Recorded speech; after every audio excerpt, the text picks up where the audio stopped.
Everybody, we are here with Coke Daniels. He wrote and directed a new movie called Karen. It's going to hit theaters this Friday, September 3rd. It's also, just real quick, because I keep forgetting to plug it, but it's also gonna be on Amazon Prime, Google Play, YouTube, Redbox, Vudu, all the, anywhere you download movies and on-demand movies, it will be available there as well on Friday. So basically, want to make sure to plug that. Everybody, you don't have an excuse. Find it. Yeah, if you want to see it, it's out there. Yeah. So, okay, obviously, Karen, it's the little blip on IMDb says a racist woman takes it as a personal mission to displace the new Black family that just moved into the neighborhood, but they won't back down without a fight. And Coke, how are you today? I'm doing great. How about yourself? I'm well. I'm caffeinated and I'm golden. That's right. Me too, man. I'm ready to go. Let's do it. So, okay, talk to me about the movie. What inspired you to write Karen? Was it like one incident? Was it a bunch of them, or a response to just everything? Yeah, well, it was during the pandemic last year and the lockdown and everything, and all the civil unrest due to the murders of George and Breonna and Ahmaud. And just me as a Black filmmaker, I just felt like I had to say something. I wanted to do something. I wanted to use my platform to speak truth to power and talk about some of these social injustices that are faced, that minorities in this country are faced with. So I just wanted to, weaponize my art and do something meaningful. I just couldn't, with everything that was going on. It was just like all of us. We were all overwhelmed. It was draining. It was painful. So it came from a very pure place, and it came from a place of deep hurt and definitely wanting to see change, but also wanting to do a film that's entertaining, that could reach the masses and, be a Trojan horse. Like it's obviously a hot button topic when people heard the name and what it was about. I'm sure you've seen all the controversy and backlash we got from it, which was fully expected. So yeah, I mean, that was my motivation, man. I wanted to definitely, again, use my platform to say something. That was really important to me, is to make a statement. Mm-hmm. You're known for your comedies and stuff like that, but what made you jump over to thriller? I mean, well, I've wanted to make that transition for quite some time. And I'm a huge Hitchcock fan, and Stanley Kubrick. Like, most of my favorite filmmakers are dramatic filmmakers. Nice. It's so weird. I watch very little comedy. It's just, I'm like an out of work stand-up comedian. So this is my only outlet, is the right comedies. But and I love comedy too, but I just felt like it wasn't the time to laugh right now. Now I think it's time to laugh again. Like, I'm ready to laugh and do a comedy, because this was definitely very heavy on the soul, on every aspect of doing a film like this. But yeah, and plus I consider myself a pure and true filmmaker, where you just don't get respected as a filmmaker doing comedies. And it's unfortunate, because there's a lot of great comedy filmmakers, but I've always wanted to do more dramatic work. But yeah, I'll definitely, I like the career of the Coen brothers, where they'll do a screwball comedy, then they'll do some dark murder gangster movie, then they'll do something about some obscure guitar player. Like, that's the kind of career I want. I just want to tell stories and what motivates me at that moment, and what I'm feeling at that moment, to be able to write and express that. And again, this is what I was feeling at that moment in time. Oh, I'm totally geeking out right now about your film, your love of film. And it's like, okay, first off, favorite Hitchcock? Do you have one? North by Northwest. Okay. And favorite Coen? I think Fargo still. I think Fargo's still my favorite. Also, but I also love Oh Brother, Where Art Thou? Oh God. Wait, let me forget. Big Lebowski is my favorite by far. Yeah. I forgot. I'm tripping. It's Big Lebowski, Fargo, then Oh Brother, Where Art Thou? Yeah, I mean, like, Any Love for Hudsucker Proxy? That's one of my favorites. Oh, that too. I mean, they have such an amazing body of work. There's films that they do that I forgot they've done, and then I see them and I'm like, I forgot the Coen brothers did this. Like, my son the other day was watching what's the cowboy thing they did on Netflix? I completely forgot about it. I haven't even seen it, and I've heard it's good. Yeah, you should watch it. It's really dope. It's really dope. I forget what it was called though, but he was blown away, because he was telling me about it. I'm like, yeah, it's the Coen brothers. He was like, what? So I school my children well too. They know about Kubrick and Coen brothers and the greats. Yeah. See, I'm not much of a Kubrick guy. I recognize, but I just don't. Yeah. I don't connect with it. But anyway, okay. So you were in you grew up in LA. Yeah, Pasadena, Altadena area, but I've lived all over LA throughout my years. So yeah, I'm born in Monmouth, Illinois, moved to LA when I was like 2 years old. So pretty much born and raised there, and Hmm. all over the LA area. And Love why? LA. Yeah, LA's home to me. So Yeah. why the move to Atlanta? Um, just the culture here is there's a book I read one time called Blue Ocean Strategy, and it talked about being essentially what people would call a big fish in a small pond, Hmm. just where you go to areas where it's more open and blue rather than that red water where all the sharks and predators are, which is LA clearly, and as it relates to the film business especially. Like I always say, like in LA you could literally throw a rock and hit one filmmaker, it's gonna bounce off him, hit another filmmaker, and it's just they're everywhere. So that, I mean, the cost of living, the culture, I mean, definitely, being here and just driving around and you're passing the King Monument and all these historical grounds that all the civil rights things took place on. It just is inspiring you. It inspired my art too. And just the landscape, the fresh air, cost of living, the tax credit, the food, I mean, everything, and also this, a change of pace from LA. When you've been city boy all your life, you like seeing big open landscapes and greenery, And foliage. trees. Yeah, Yeah, foliage. exactly. Trees Seasons. everywhere. Yeah, Yeah, seasons. You got I seasons and yeah. I actually lived for about 7 years down in Conyers. Okay, So word. Yeah. so yeah, I know Atlanta well. Yeah. Um, and so I mean, you brought up the tax credits and you know, being a big fish in the blue sea, and you're Yeah. obviously you think it's a lot better for filmmakers out there, yeah?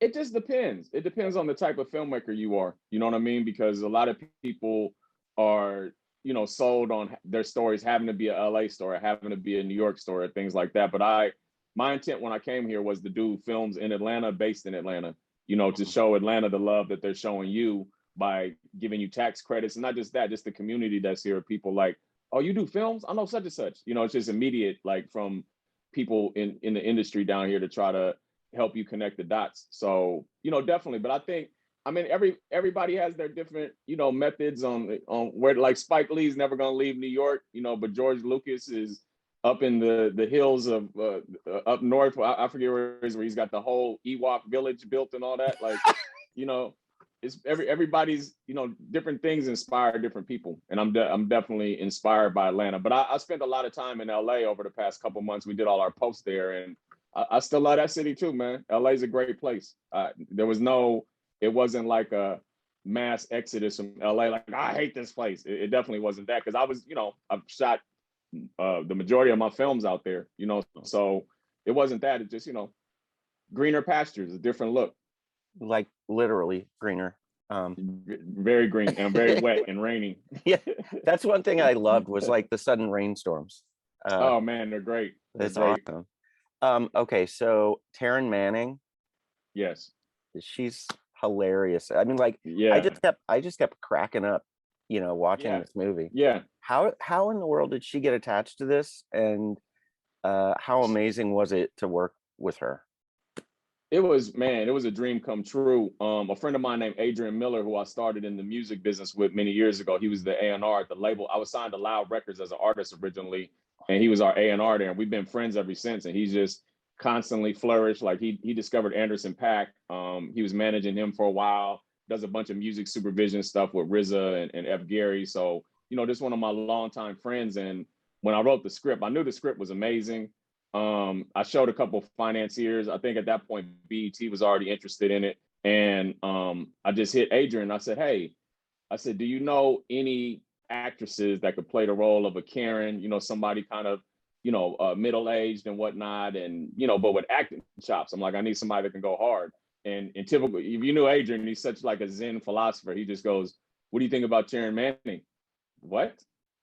He was like, I just had lunch with her last week and blah, blah, blah. And I know her attorney. So he's like, shoot me the script. I'll get it to her. And, I've been through this a million times. I've had a bunch of actors attach themselves, give me a LOI, it never goes through, things like that. But Taryn just immediately read it, understood what I was trying to do, the statement I was trying to make. And she was like, man, I want to be a part of this. I want to help, try to affect change and speak to some of these issues. So, but like you said, a lot of time, and it's funny too, because we laughed on set at stuff, so when people were like, some of the backlash, is this satire? It is a bit of satire. It is a bit of the theater of the absurd. It's kind of like a melting pot of different genres of a film, and I didn't even realize that till I started editing. And I was like, what did you make? Like, this is weird. Like, you're sitting here, you're mad, you're crying, then you're cracking up laughing. Like, what is this? But I think that kind of captures what the Karen experience is. A lot of these Karen videos we're cracking up laughing at, and then other ones we're furious about. You know what I mean? So it's just a different levels of emotions that this type of racism kind of evokes in people. So, but yeah, man, Taryn Manning. I mean, come on, man. Like, there's not too many like her in this game, period. And I don't care if they're A-list or up and coming. Like, she's the truth, man. She's the truth. She brought it, and she, fed the other actors. That's what she was great at. She just throws you alley-oops. Like, she throws you little lines for you to grab onto, and like, she's amazing, man. She's dope, and she's a really sweet person. And jumped on the film with no financial commitment. We didn't have the money in place at the time. She just was like, I'm in. I'm with you. Let's do it.